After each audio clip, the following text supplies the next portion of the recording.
Buenos días, feliz año nuevo y bienvenidos a las entrevistas 2016 en Religión Digital. Hoy nos acompaña María Rosa Lorbés. Lorbés, lo he dicho bien, sí, con S. Perfecto. Bienvenida y feliz año. Gracias, Jesús, también para ti. Además me da mucho gusto eso de que espero que no sea un presagio malo, que empecemos el año, como tú me has dicho, con esa entrevista. Seguro que irá bien, seguro que irá bien. María Rosa es una madrileña de Chamberí que por causas del azar, del destino o de como lo queramos llamar, está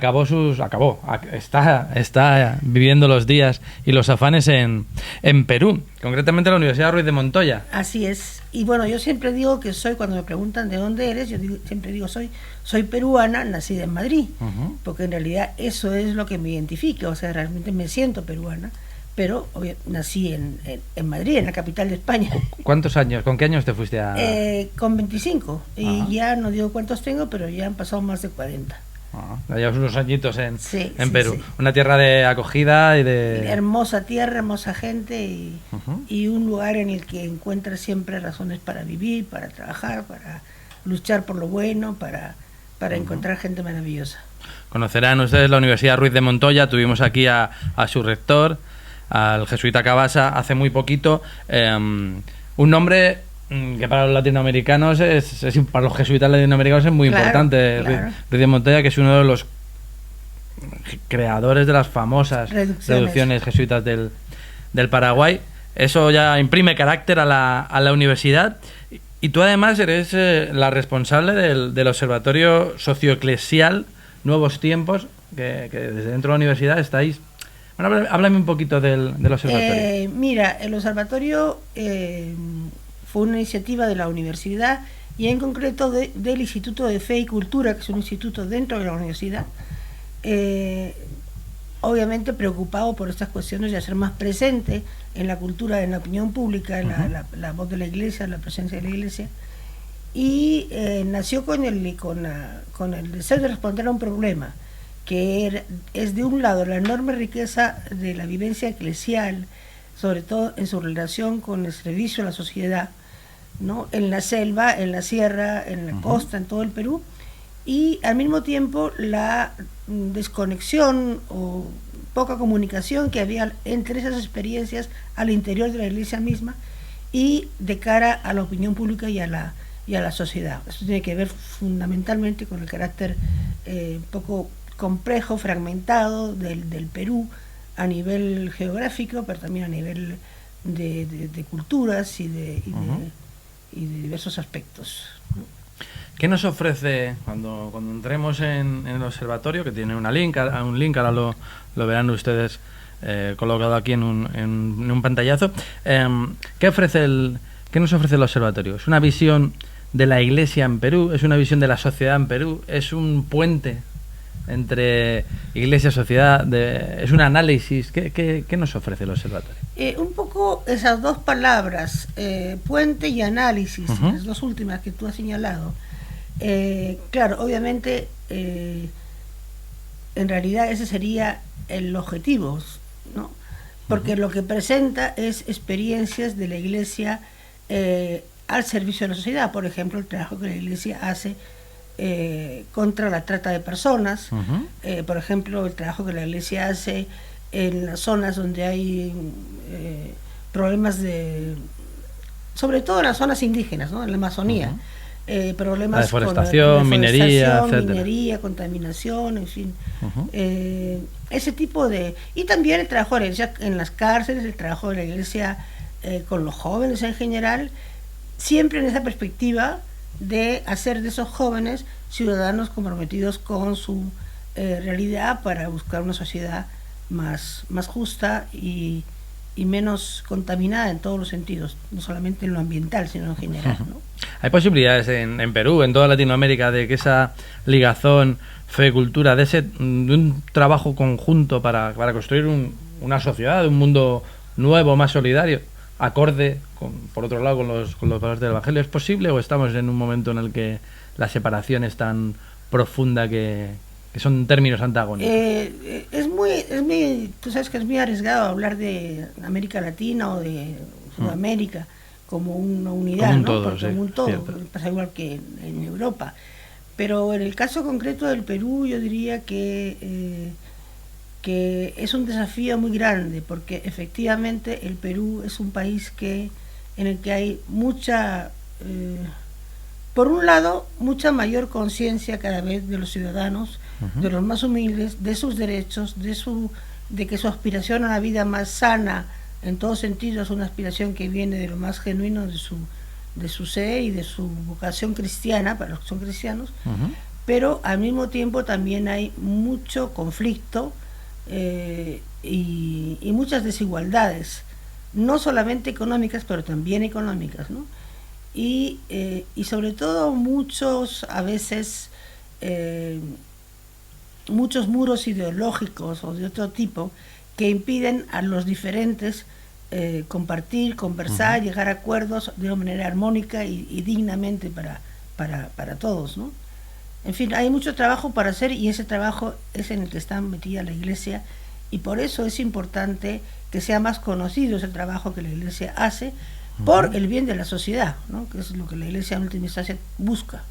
Ahí estáis enfocados, Yocicot, para entrar en los medios de comunicación con una presencia fuerte, creo que es en La República, en algún medio más. Sí, nosotros queremos tener la mayor presencia posible en los diversos medios. Fundamentalmente hasta ahora hemos tenido la generosidad, la apertura, ¿no?, de La República, que es un diario importante a nivel nacional, pero nuestra vocación, nuestra voluntad es llegar a todos los medios, a todas las radios comerciales, en realidad es llegar al gran público, ¿no?, a la mayoría de la gente que a veces no oye hablar de la Iglesia más que para cosas muy sensacionalistas de vez en cuando, y luego se difumina eso.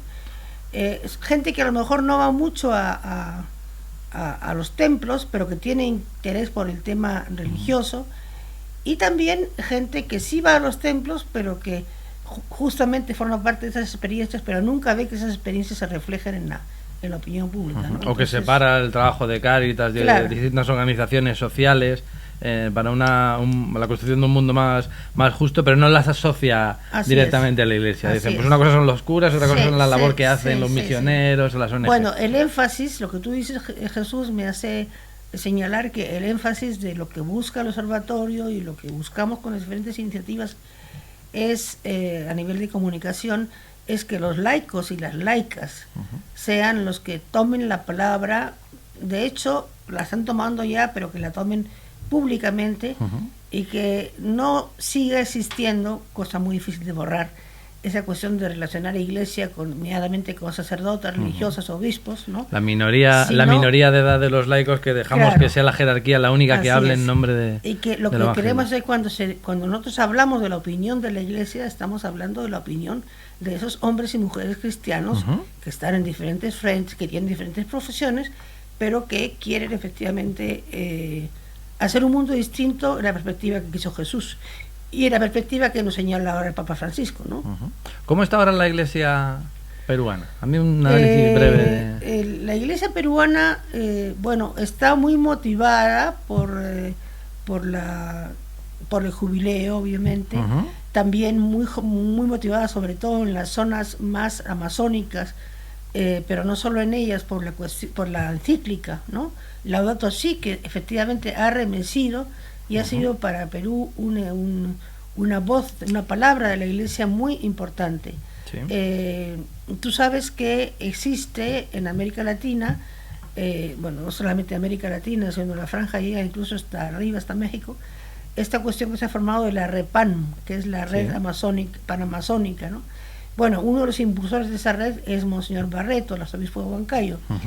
Y buen amigo de esta casa. Así es. Y hay un grupo muy interesante de obispos y muy dinámico en la Amazonía que viven y trabajan por hacer que la voz del Evangelio, en fin, la cuestión de la defensa de los derechos de los indígenas, de una tierra sana para todos, en fin, de un planeta que sea realmente un espacio para todos como hermanos, un espacio de fraternidad, sea real.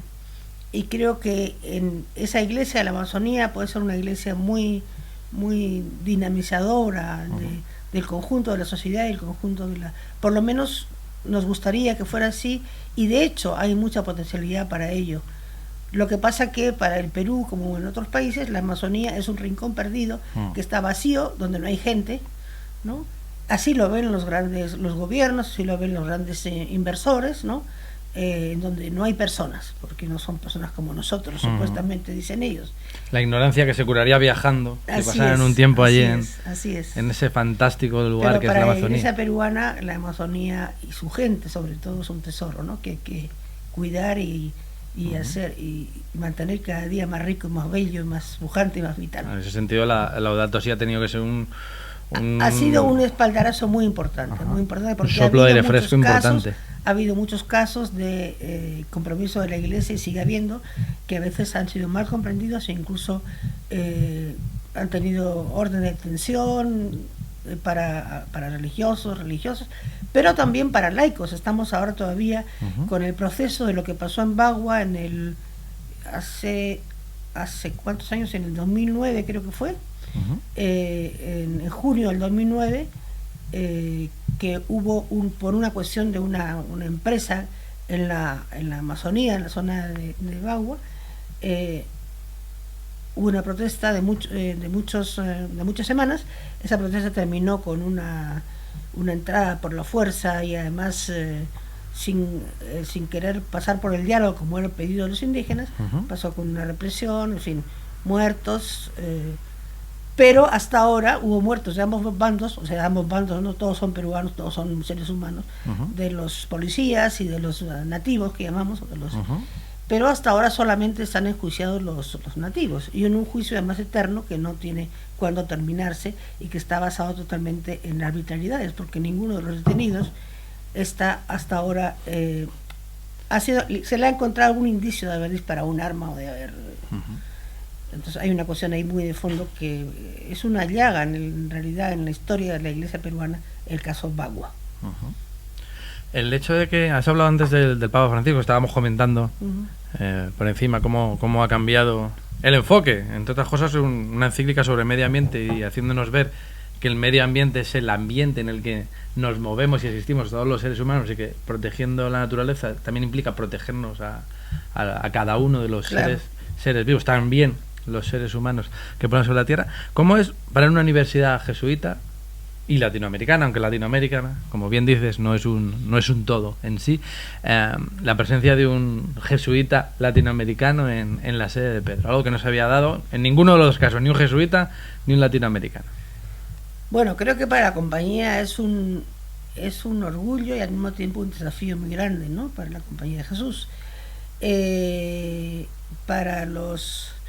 A nivel de opinión pública te puedo decir como periodista que los colegas de los medios comerciales, ¿no? Cuando quieren saber algo de Iglesia, desde que está el Papa Francisco quieren un jesuita. Sí. O sea, no, porque yo digo, puedo proporcionarle, porque a veces me piden, ¿a qué padre puedo entrevistar sobre este tema? Bioética, no sé. Entonces yo les doy nombres de sacerdotes de otras congregaciones o de laicos. No, claro. Yo quiero un jesuita. Entonces, bueno, de hecho... No, los clichés parece que siguen existiendo. Los bonos de la compañía han subido, pero creo que hablando con jesuitas, los jesuitas sienten más bien eso como un tremendo desafío, como un regalo de Dios, y además también subrayan eso que el Papa mismo dijo al ponerse el nombre de Francisco, ¿no? Que es un jesuita que tiene mucho de franciscano también, ¿no? Sí. Bueno, creo que este Papa es un gran regalo que ha hecho el Señor a la Iglesia, y que supone para todos un desafío muy grande, porque Francisco pasará, nosotros pasaremos, pero lo importante es ir poniendo los cimientos con Francisco ahora, de una iglesia más cercana a la gente, más pobre, más cercana a las pobres, más limpia en todos los sentidos, más